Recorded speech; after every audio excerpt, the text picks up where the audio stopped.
Seito Sakakibara was the alias of the Japanese killer Shinichiro Azuma, who in 1997 injured and killed elementary school children in a particularly brutal manner in the city of Kobe. The discovery that the perpetrator was a 14-year-old boy at that time had a major impact on all of Japanese society. Stay tuned if you want to know more.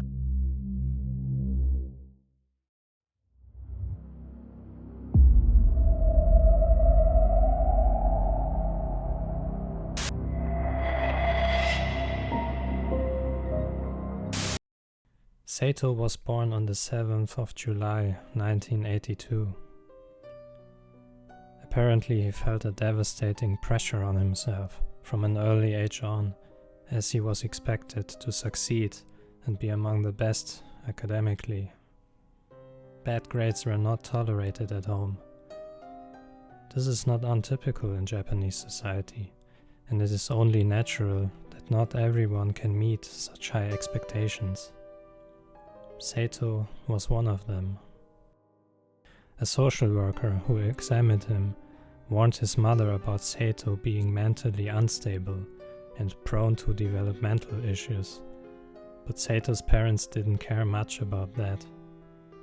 They still expected their son to be a high performer in school. Eventually, Seito got more reclusive as time went on. He seemed to have harbored violent thoughts and fantasies from an early age on, as at the age of 12, he behaved extremely cruel towards animals. On one occasion, he was lining up frogs on the street to run them over with his bike. He also decapitated pigeons and had already started mutilating cats, and a little later, on his way to school, physically attacking girls. Cruelty towards animals at a young age seems to be a common trait among violent murderers. At least such behavior can be observed in multiple cases. The young boy already carried knives with him at primary school age and wrote about them in his diary. He wrote, "I can dampen my anger by holding a survival knife in my hand or twirling a pair of scissors like a gun." During his violent behavior, he noticed one thing. It excited him and even aroused him. So there even has been a sexual component to that, because he later told a medical professional that he experienced his first erection while torturing a frog. It may sound bizarre, but at the age of 14, killing and torturing animals was too boring for him. Eventually, his desire to torture and kill switched from animals to humans. He was about to make this desire a reality.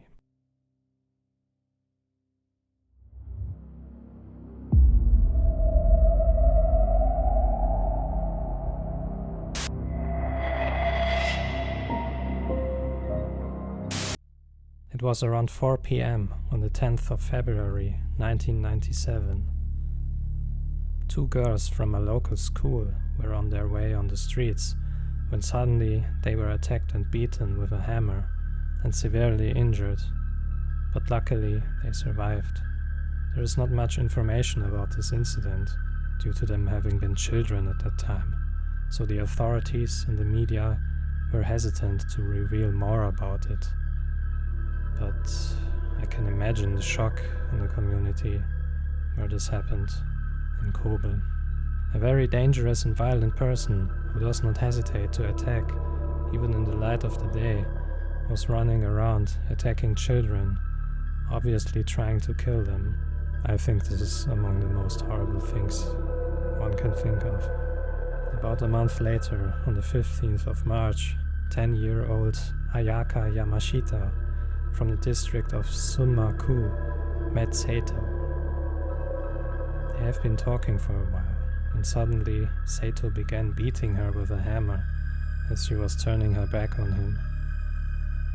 12 days later, Ayaka will die as a result of her injuries.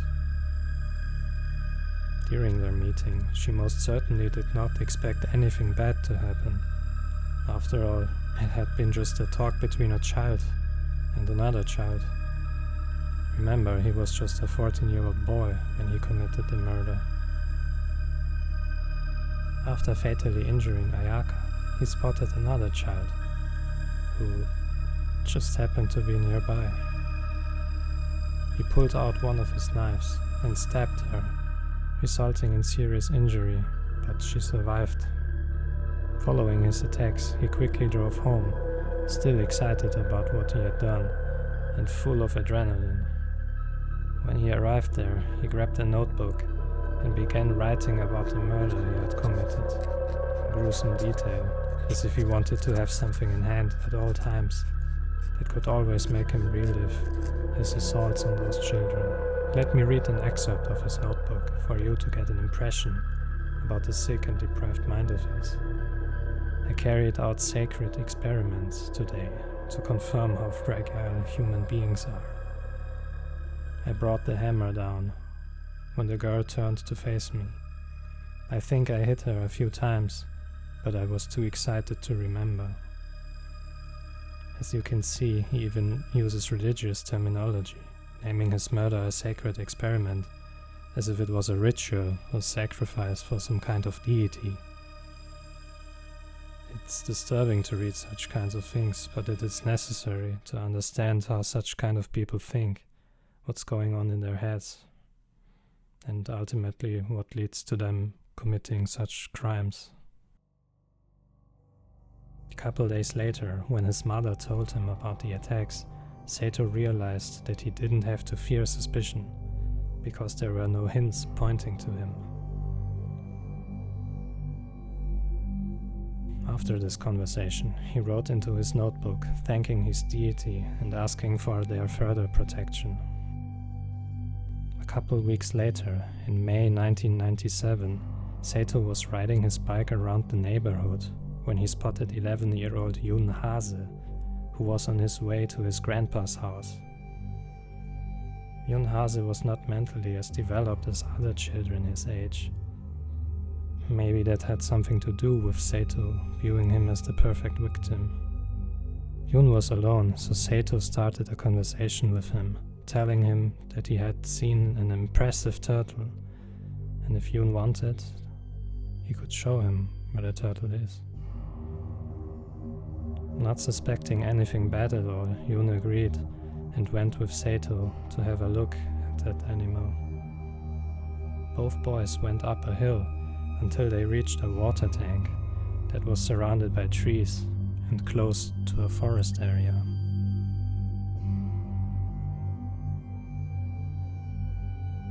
When Seito, in the shelter of the trees, felt unobserved and safe, he attacked the other boy and killed him. He did it in a way similar to his killing of animals when he was younger, leaving Yun's body behind, only taking his head with him, which he cut off with a handsaw.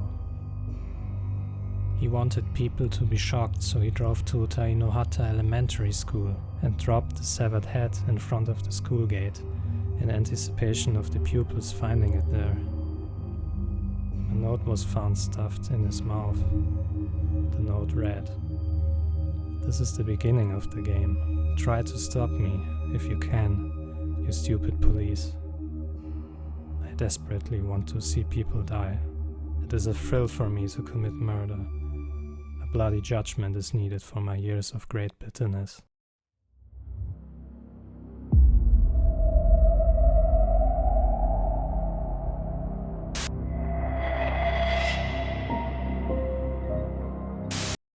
In their investigation, the police initially suspected an adult being responsible for the murder.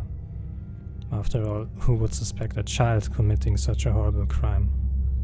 So, the police made this gruesome discovery on a normal morning, and in addition, there is this strange letter. Shortly after, they discovered Yun Hase's body near the water tank where Seito had led him. A great fear spread around town, especially in the district where Yunhase's body parts were found. People were afraid of leaving their house alone. Children were brought to school, accompanied by adults. The atmosphere was very tense. But not just in town, but also at the police. The first couple of days of the investigation were rather unsuccessful when, on the 6th of June, a letter was sent to the newspaper Kobe Shinbun. The letter was written with red ink, and on 3 pages the sender claims the following: "If I'm caught, I'll probably be hanged. It's only when I kill that I'm liberated from the constant hatred that I suffer, and that I'm able to attain peace." Immediately the police are notified, and the letter given to them for further investigation. The letter had no return address or name written on it, so it was not possible to track where it was coming from, but there were details about the killing of Yunhase written on it, so only the murderer could have known them. Striking about the modus operandi was that it was reminiscent of the Zodiac murders in the San Francisco Bay Area during the late 1960s. The suspicion therefore arises that he, who called himself Seito Sakakibara in the letter, was inspired by him. The media reported about the case and the ongoing investigation, but didn't use the name he gave in the letter, which angered Seito, so he wrote another letter to the newspaper, saying, "From now on, if you misread my name or spoil my mood, I will kill 3 vegetables a week. If you think I can only kill children, you are greatly mistaken." With vegetables, he apparently refers to people around him. His parents taught him to picture other people as vegetables if they make him nervous. Approximately 3 weeks after the first letter had reached the newspaper, a 14-year-old high school student was arrested as a suspect in the murder of Yunhase. A thorough investigation of the letters and the crime scene led to his arrest. Internal details are not known to the public, though. The agents involved with this case were surprised and relieved at the same time. Relieved because they finally caught a suspect. Surprised because this suspect was a 14-year-old boy and not a stereotypical scary-looking killer. A 14-year-old boy is brought to the homicide department for questioning as a suspect for murder. While the interrogation is happening, it is suspected that he may also have something to do with other cases. During a house search, a knife was found, which was later identified as the murder weapon, and between hundreds of mangas, anime and pornographic material, his diary was discovered. In this book, he wrote everything about his deeds in great detail, as mentioned before. When confronted with these pieces of evidence against him, Seito confessed to the murder of 11-year-old Yunhase, 10-year-old Ayaka Yamashita, as well as other assaults he committed on 3 other girls. In court, no one doubts he was carrying out the crimes, but they were certainly surprised, since it was very rare that a person this young is involved with murder and assault. In October 1997, he was sentenced to imprisonment in a medical facility for juveniles, where it was decided he could finish his secondary school education there. At 15 years old, he graduated. After participating in a so-called educational program, he was released from detention on probation at the age of 21. After some months, his probation ended though, and he was deemed rehabilitated, and his behavior was evaluated to be of a normal kind. He was released so that an inclusion into society could happen.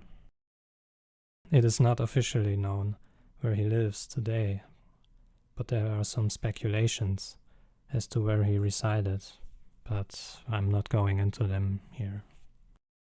At the age of 32, he published an autobiography in which he expresses remorse, but also described his crimes in graphic detail. Junhase's family tried to block the release of this autobiography, unsuccessfully though, and it quickly became a bestseller in Japan.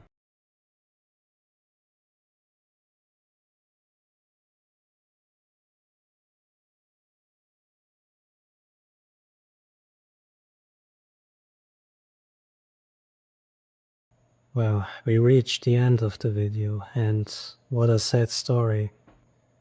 I mean, all those involved were of such a young age, including Seito himself. So he basically ruined his life at that point, but not just his life, but the lives of so many others. He acknowledged responsibility in the book he published, but on the other hand, he shifted a lot of the blame onto the Japanese educational system, which created him an invisible person, as he put it. So I think he suffered from a very strong inferiority complex, which he tried to overcome not by doing something productive or becoming a better person, maybe through therapy or so, by engaging in the most cruel acts possible, torturing animals and ultimately killing people. So I think there were a lot of red flags with this person from a very young age on. And who knows, maybe this could have been prevented, but this is all just speculation at this point. So yeah, let me know what you think about this case and write a comment about it. I'm happy to read it. And if you liked watching my video, please give it a thumbs up. I would greatly appreciate it. So thank you for watching and see you in my next video. Bye.